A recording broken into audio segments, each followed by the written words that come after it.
Hi guys, welcome! In this video, we'll take a look at the big changes coming in this month's patch update. We have the all-new 3v3v3 PvP mode, and a bunch of other tweaks and optimizations. This huge update will drop after the scheduled maintenance patch in C, Global, and EU servers this month of May. Alright, without further ado, let's begin. First up, we have the brand new 3v3v3 PvP mode called Meteor Martial Arts Field. We've already discussed the mechanics of this mode in one of my previous videos. If you haven't watched it yet, I have the video link in the description box below. Some of the rules and mechanics were adjusted based on feedback from players. During the preparation stage, only class builds saved in Ymir's notebook can be loaded. Each member will only be given 20 seconds to select a job class. If no job class was selected, it will be automatically set to the job class chosen before entering. A new rule was added in case all camps have 0 points at the end of 5 minutes, wherein the winning team will be selected at random. Guild names, titles, and icons will also not be exposed. Lastly, the casual mode will activate the fire on full power mode to make the playing field more even. Up next, we have optimizations for various PvE instances. First, Battle of Cake has been revamped. It's now divided into 3 difficulties: Novice, Adventure, and Brave. The mechanics has been simplified, wherein the tower defense related functions have been cancelled. You'll just need to defeat all 15 waves of monsters in your chosen difficulty to get the following rewards. After clearing any difficulty for the first time each week, the raid function for that difficulty will be unlocked for the whole week. Second, the 15th floor of Oracle Dungeon Normal and Elite difficulty has been opened. Completing Oracle Elite 15 will grant a total of 1,240 Nolan cards per week. Third, the combat mechanism of Sea Spirit Totem in the 2nd floor of Lost Isle has been simplified. Up next, we have the optimization of the equipment development interface. Several functions related to equipment upgrade, such as part enhancement, refinement, tier upgrade, card insertion and removal, and enchantment have been integrated into a unified interface. Redundant functions such as the Enhanced tab in the backpack and the Home Refinement and Enchantment functions will be removed. The 5% Zenny discount for refinement and 10% Zenny discount for enchantment from upgrading the home from level 9 to 10 will be applied directly. Up next, we have new cards added to the game. First is now a chance to obtain the Alien Valkyrie Raph Greasy card upon clearing the first floor of Tanata's Tower Legend or via the card gacha. This new accessory card increases physical damage by 3% and ignore physical def by 5%. It also boosts final damage by 10% if your attacks totally ignore a target's physical def. To activate this line, your ignore physical def stat should exceed the target's physical def. Thus, it won't be useful for AA Crit and Noble Card Tornado builds. Second, the Archbishop Star card can now be crafted in King Pouring. It is a headwear card that grants plus 5 to all attributes, plus 20% healing bonus, and plus 20% healing received. Additionally, if equipped by a priest class, using skills will not consume items, and the SP cost of skills will be reduced by 5%. Thus, this card is most beneficial for full support saints. To craft this card, you'll need 2 Archbishop cards, 10,000 Nolan cards, 1,000 Gram Dust, and 2 million Zenny.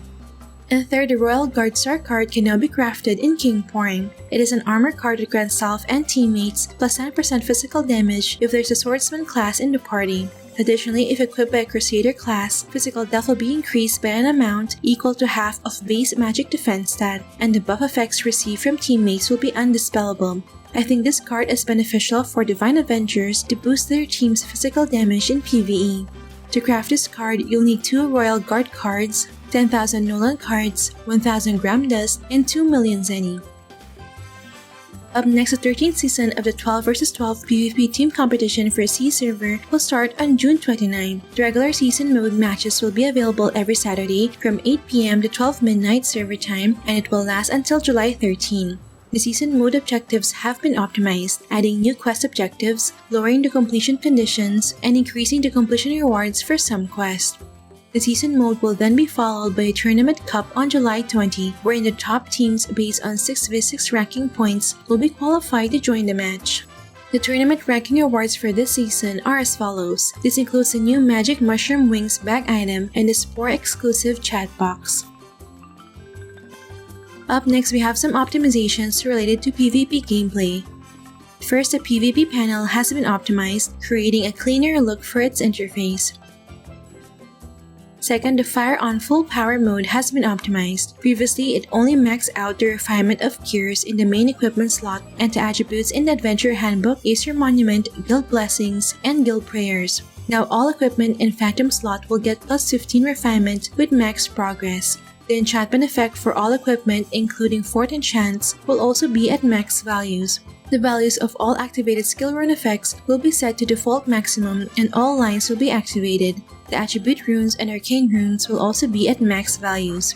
Oracle Mirror Extracts and Ancient Relics will not take effect. Instead, you can choose to activate Oracle Mirror Extracts and Ancient Relics in the Fire on Full Power tab in the Skills page.